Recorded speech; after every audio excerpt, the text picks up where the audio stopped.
क्या चाहिए? हमें क्या चाहिए? हमें क्या चाहिए? हमें क्या चाहिए? हमें क्या चाहिए? हमें क्या चाहिए? जय जय जय जय जय भीम, जय भीम, जय भीम, जय जय जय जय जय भीम, जय भीम, जय भीम, जय जय जय जय जय भीम, जय भीम, जय भीम। हमें क्या चाहिए? साथियों, आज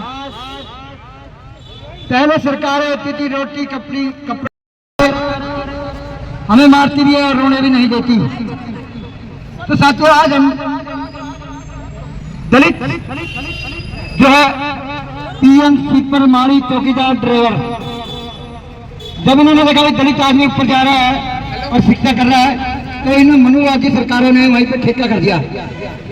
ठेका भी कहा तक करा, स्वीपर पीएन माड़ी चौकीदार ड्राइवर, यहाँ पे सब ठेका कर दिया इन्होंने। ठेकेदार हमें नोचता है, ठेकेदार एक 11 आदमी होकर 2 काटता है, 2 से 4 काटता है, 2 से 6 काटता है, तो हमें रोजगार नहीं दे रहे और जो ठेकेदार है वो हमारे पे अत्याचार करता है। तो इसीलिए आज हम इकट्ठे हुए हैं यहाँ पे और अपने रोजगार की बात करते हैं। सभी डिपार्टमेंट से साथी यहाँ से नौकरी से निकाल दिए गए हैं।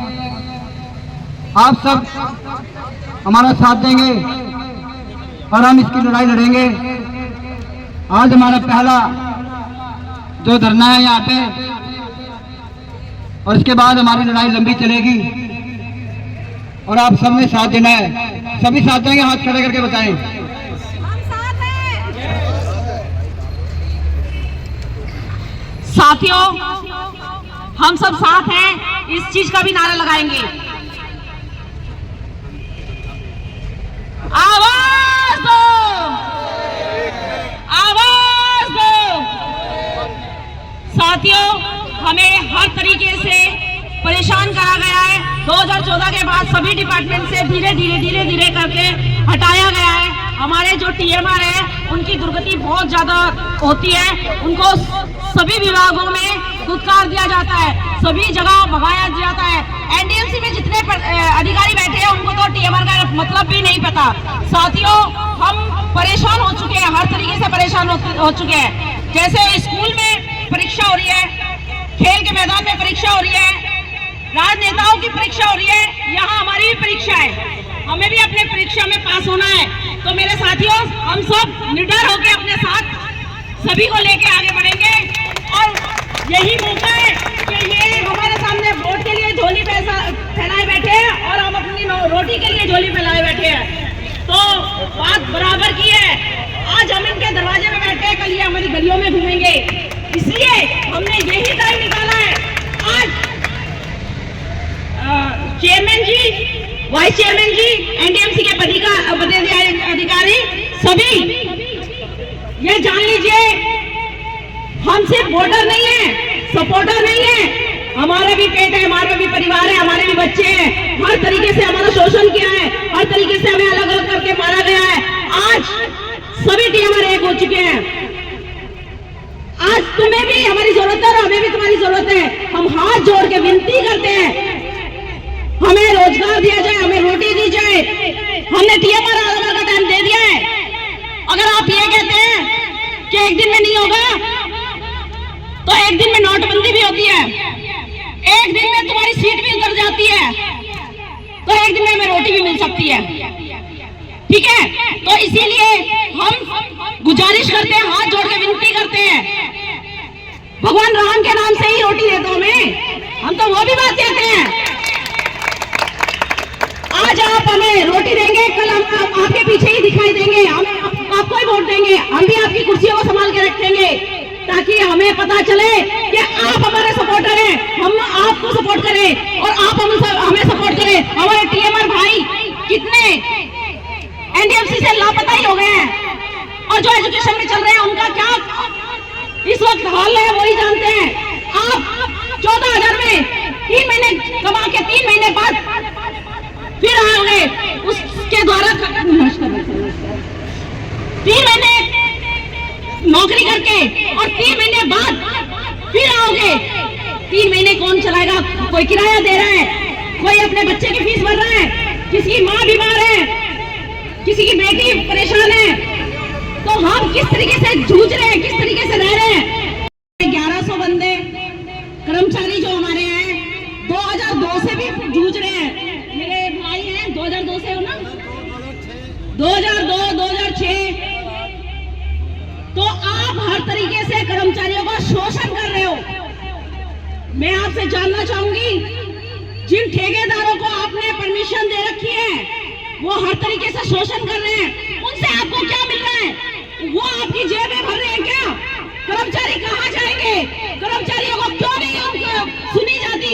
उनकी बात क्यों नहीं रखी जाती? उनके हक अधिकार का उनको क्यों नहीं मिलता है? हमारे कर्मचारी, हमारे टीएमआर, हमारे डेथ केस वाले सब परमानेंट होने चाहिए। आपने हर तरीके से परेशान किया है। हमारे टीएमआर रो रहे हैं, आत्महत्या करने के लिए तैयार है। अगर तुम ये चाहते हो, एनडीएफसी में ये आत्महत्या करने के लिए तैयार है। आप फिर से हम हाथ जोड़ रहे हैं, आपसे विनती कर रहे हैं, सभी मिलकर हम विनती कर रहे हैं, हमें हमारा हक दे दीजिए, हम भी आपको सम्मान देते हैं। धन्यवाद। जो यहाँ पर जितने भी हमारे सम्मानित साथी यहाँ पर उपस्थित हुए उनका हम आभार व्यक्त करते हैं। हमारे बीच में भारतीय जवान किसान पार्टी के सूबेदार वीर सिंह चौहान जी उपस्थित हो चुके हैं। आप समस्त पीड़ित कर्मचारियों के समर्थन में भारतीय जवान किसान पार्टी के हमारे बहुत ही क्रांतिकारी साथी सूबेदार वीर सिंह चौहान जी, आप लोगों की लड़ाई में अपनी लड़ाई समझकर लड़ने का इन लोगों ने संकल्प लिया, तो मैं चाहूंगा 2 शब्द वो भी आप लोगों के संदर्भ में रखें। हमारे आदरणीय सम्मानित सूबेदार वीर सिंह चौहान जी। बहुत पहले तो तमाम जो मेरे भाई कर्मचारी हैं, जो पूरी साफ सफाई का जो लड़ाई लड़ते हैं, इस समाज को, इस देश को स्वच्छ रखने का काम करते हैं, मैं सभी को प्रणाम करता हूं, सभी को जय हिंद करता हूं। साथियों, ये जो वर्दी पहन रखी है, मैं भी कर्मचारी रहा हूं और गरीब का दुख गरीब ही जान सकता है। ठीक है, हम लोगों ने नौकरी करके, ये पुलिस वाले भाई भी खड़े हैं, ये भी गरीब के भाई हैं, ये किसी धन्ना सेठ के बेटे नहीं है। मैं भी एक फौजी हूं और फौजी किसी धन्ना सेठ के घर से जाता है क्या? गरीब का, किसान का, मजदूर का बेटा होता है फौजी। ठीक है, लेकिन आज गरीब गरीब होता जा रहा है, अमीर अमीर होता जा रहा है। आप पूरे समाज की सफाई करते हो, अगर आप लोग इस दिल्ली की, इस देश की सफाई ना करो तो सड़कें मर जाएंगे। बड़े बड़े धन्ना सेठ ना, ये सड़कें मर जाएंगे, इनकी औकात नहीं कि इस देश को स्वच्छ रखते। और आप भी उस धरती के धरती पुत्र जो स्वच्छ रखने का काम करते हो, लेकिन बड़े दुर्भाग्य से कहना पड़ता है कि आप लोगों को झूठा आश्वासन देते देते इन गद्दार नेताओं को आज 75-76 साल हो गए, लेकिन कोई भी पार्टी आप लोगों की सुध नहीं लेती है। क्या मैं सही कर रहा हूँ, गलत कर रहा हूँ? कोई भी सुध नहीं लेता। इसलिए मैं ये कहूँगा, इसकी है गलती हमारी है। जब चुनाव आता है तो हम इन राक्षसों के ऊपर विश्वास करते हैं, करते ही नहीं करते। आज तक गरीबों की सरकार कोई कभी नहीं बनी, आज तक सरकारें बनी है बड़े बड़े धन्ना सेठों की। क्या सही कह रहा हूं? आज तक बड़ी बड़ी सरकारें बनती है, बड़े बड़े धन्ना सेठों की बनते हैं। एक भी कोई एमपी आता है तो 10-10 करोड़ में टिकट खरीद के आता है, वो आपकी सुध लेगा क्या? आपकी सुध लेगा क्या? कभी नहीं लेगा। इसलिए आप लोगों को सौगंध लेनी पड़ेगी साथियों, शपथ लेनी पड़ेगी। जब तक इन सारी गद्दार पार्टियों को उखाड़ कर नहीं फेंकोगे, आपकी सुध नहीं ली जाएगी, नहीं ली जाएगी। ये फौजी का वादा साहब। और कहते हैं ना, आवश्यकता आविष्कार की जननी है। फौजी का रास्ता राजनीति का नहीं होता। अगर फौजी का रास्ता उत्तर को है तो राजनेता का रास्ता दक्षिण को होता है। हमारा राजनीति से कोई वास्ता नहीं होता। कहते हैं जब पाप का घड़ा बढ़ता तो फूटता है।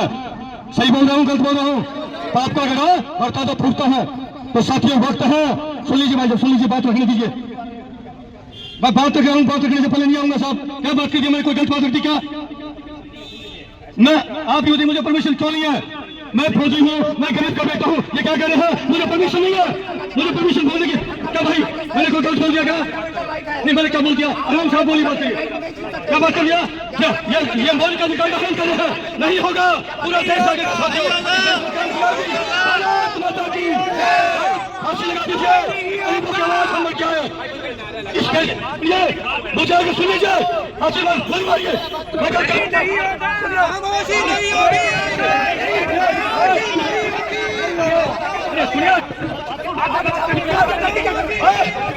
सुनिए, तभी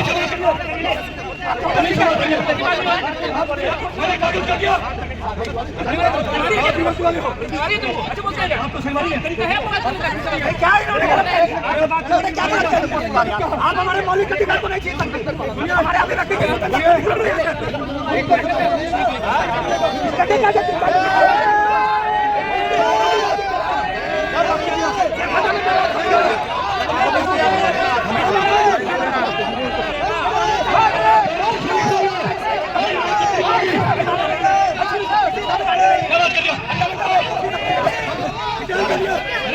क्या है आप क्या गलत कर दिया? आप हमारे अधिकार को छीन रहे हैं। क्या धारा लगा रहे हैं आप हमारे मौलिक अधिकार को छीन लीजिएगा। धारा लगाने की धमकी दे रहे हैं, ये धारा लगाने की धमकी दे रहे हैं, ये हमारे मौलिक अधिकार को छीनने का प्रयास है।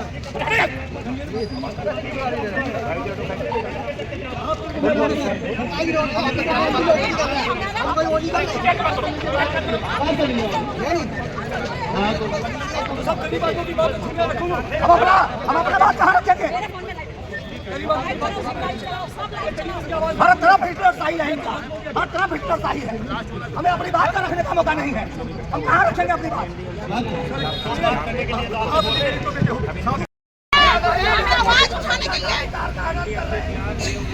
ये हमारी अपनी बात नहीं रखने दे रहे हैं, हमारा राइट टू प्रोटेस्ट हमारे लोगों को 10 साल से घर बैठे हैं, कोई नौकरी कोई भी नहीं है, नौकरी बच्चे भी भूखे मर रहे हैं। हमने कानून का पालन किया है, हमने कर दिया पुलिस को इंटीमेट किया है हमने, हम संविधान के नियमों का पालन कर रहे हैं।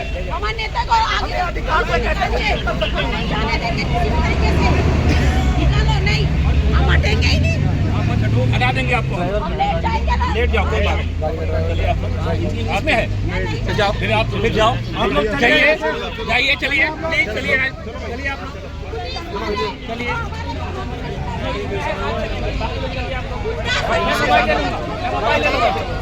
चलिए आप लोग चलो यहाँ से। हम लोगों को धमकाओगे क्या? हम लोग बंद करोगे क्या?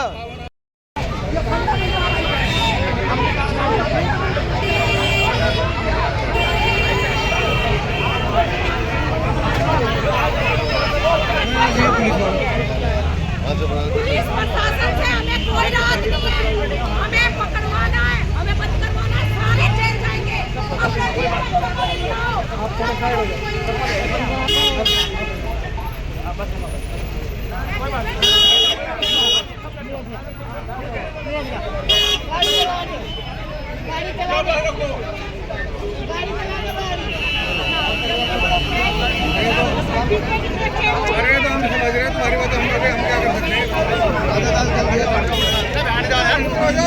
बैठ जाओ।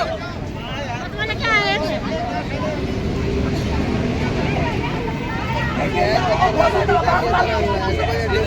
घोषित आपातकाल हमें अपने अधिकार की बात भी नहीं करने दे रही है, अभिव्यक्ति की स्वतंत्रता का अधिकार का रहे हैं, ये लोकतंत्र को गिरा जा रहा है।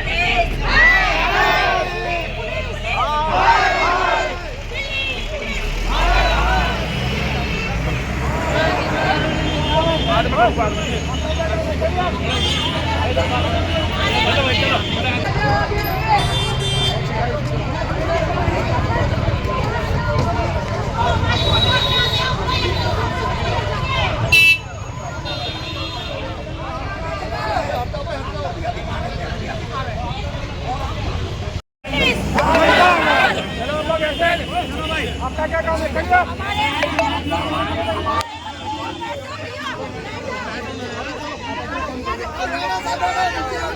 कोई नहीं जाएगा, सब यही रहेंगे।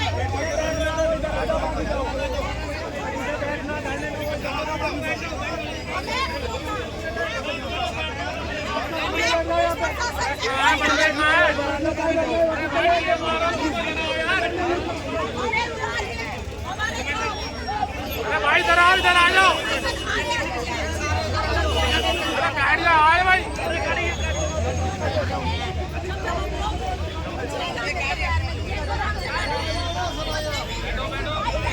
तो साथियों आप लोग देख सकते हैं पुलिस प्रशासन अपनी गुंडागर्दी कर रहा है, हमारे लोगों को बैठा लिया गया और जो प्रदेश अध्यक्ष राष्ट्रीय वाल्मीकि धर्म समाज रावादस की दिल्ली प्रदेश अध्यक्ष पूजा उज्जैनपाल जी, वो भी पुलिस की गाड़ी के आगे लेट गई हैं और पुलिस प्रशासन उनके साथ धक्काशाही कर रहे हैं, उन्हें परेशान कर रही है। तो ये सब तानाशाही है इस शासन में। तो साथियों, आप सबको संघर्ष करना है, आप सबको लड़ना है अपने अधिकारों के लिए। साथियों, हम लोग जो आज एनडीएमसी में प्रदर्शन कर रहे थे सफाई कर्मचारियों के संबंध में, तो हमारे साथियों को डिटेन कर लिया गया। तो ये तानाशाही कब तक चलेगी, कब तक ये पुलिस प्रशासन इसी तरीके से गैर कानूनी तरीके से हम लोगों को डिटेन करता रहेगा? तो इस पर कोई वो नहीं है। तो अब प्रदर्शन हो रहा है, इसमें हमारी राजेश पारसा जी है, हमारे साथ गुरु जी, हमारे श्री केशन कश्यप जी हैं, और हम लोगों को डिटेन कर लिया गया, जबकि हम लोग अपने अधिकार के लिए लड़ रहे थे शांतिपूर्ण व्यवस्था बनाते हुए। उसके पश्चात भी हम लोगों को ये तानाशाही सरकार हमारे अधिकारों के लिए अपनी बात को नहीं रखने देती है।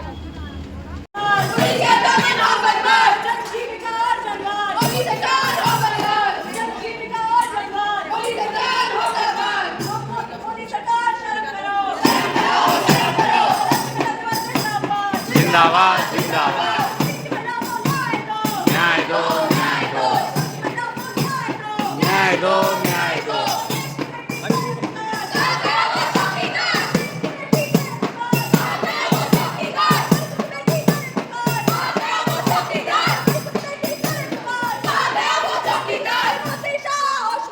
होश में आओ, होश में आओ, नहीं चलेगी, नहीं चलेगी, नहीं चलेगी।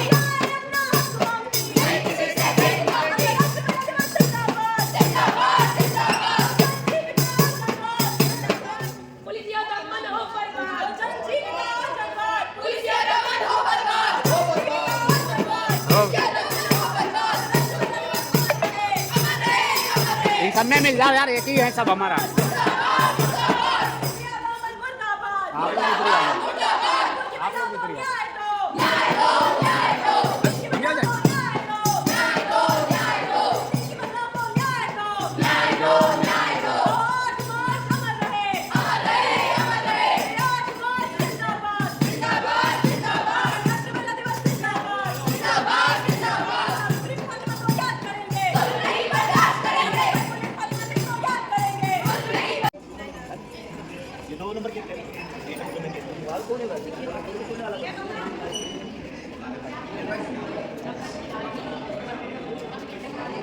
साथियों, हम लोग मंदिर मार्ग थाने में हैं।